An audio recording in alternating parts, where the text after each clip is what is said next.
ഉൽപ്പത്തി പുസ്തകത്തിലെ വായന 28-ാം അധ്യായം.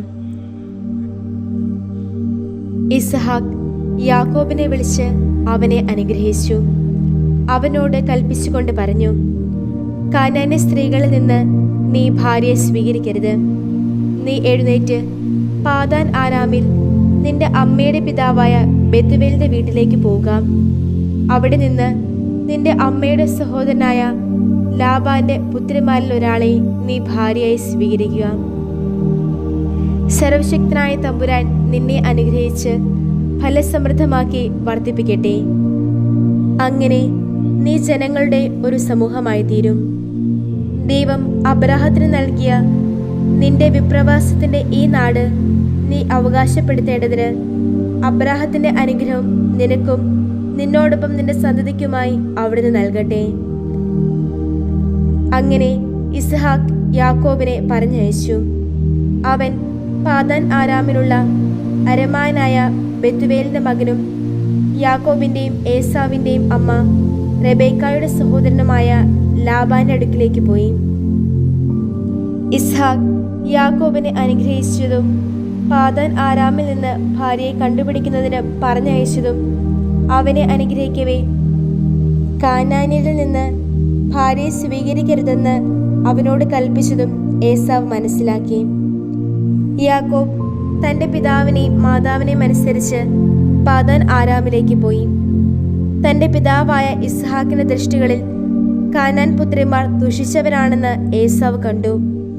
ഏസാവ് ഇസ്മായിലിന്റെ അടുത്ത് ചെന്ന് അബ്രാഹത്തിന്റെ പുത്രനായ ഇസ്മായിലിന്റെ മകളും നെബായോത്തിന്റെ സഹോദരമായ മഹലത്തിനെ തന്റെ ഭാര്യമാർക്ക് പുറമെ ഒരു ഭാര്യയായി സ്വീകരിച്ചു. യാക്കോബിന്റെ സ്വപ്നം. യാക്കോബ് ബേർഷെബയിൽ നിന്ന് പുറപ്പെട്ട് ഹാരാനിലേക്ക് പോയി. അവൻ ഒരു സ്ഥലത്തെത്തിയപ്പോൾ സൂര്യൻ അസ്തമിക്കുകയാൽ അവിടെ പാർത്തു. ആ സ്ഥലത്തെ കല്ലുകളിൽ ഒന്നെടുത്ത് തലയ്ക്കൽ വെച്ച് ആ സ്ഥലത്ത് അവൻ കിടന്നു. അപ്പോൾ അവൻ സ്വപ്നം കണ്ടു. ഇതാ, ഭൂമിയിൽ ഉറപ്പിച്ച ഒരു കോവണി, അതിൻ്റെ മുകളറ്റം ആകാശം മുട്ടിയിരുന്നു. ദൈവദൂതന്മാർ അതിലൂടെ കയറുകയും ഇറങ്ങുകയും ചെയ്തുകൊണ്ടിരുന്നു.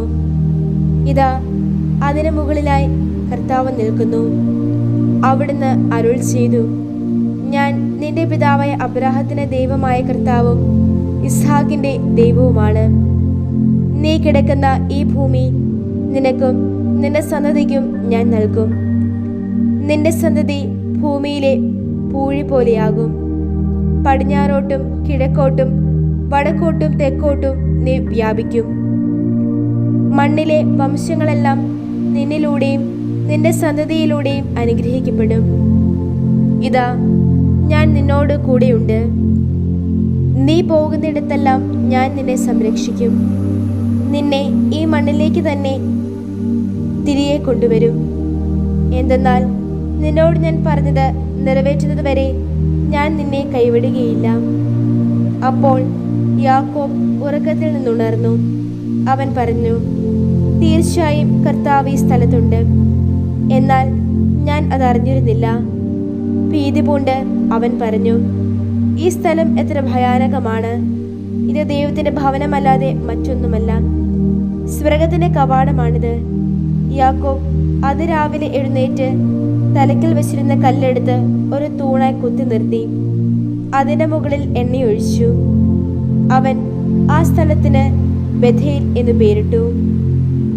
ലൂസ് എന്നായിരുന്നു ആ പട്ടണത്തിന്റെ ആദ്യത്തെ പേര്. അത് കഴിഞ്ഞ് യാക്കോബ് ഒരു നേർച്ച നേർന്നുകൊണ്ട് പറഞ്ഞു, ദൈവം എൻ്റെ കൂടെ ഉണ്ടായിരിക്കുകയും ഞാൻ സഞ്ചരിക്കുന്ന ഈ വഴിയിൽ എന്നെ സംരക്ഷിക്കുകയും എനിക്ക് ഭക്ഷിക്കാൻ അപ്പവും ധരിക്കാൻ വസ്ത്രവും തരികയും എൻ്റെ പിതാവിൻ്റെ വീട്ടിലേക്ക് സമാധാനത്തോടെ ഞാൻ തിരിച്ചെത്തുകയും ചെയ്താൽ കർത്താവ് എനിക്ക് ദൈവമായി തീരും.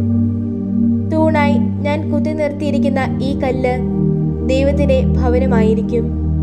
അവിടുന്ന് എനിക്ക് തരുന്നതിൻ്റെ എല്ലാം ദശാംശം ഞാൻ അവിടത്തേക്ക് സമർപ്പിക്കുകയും ചെയ്യും.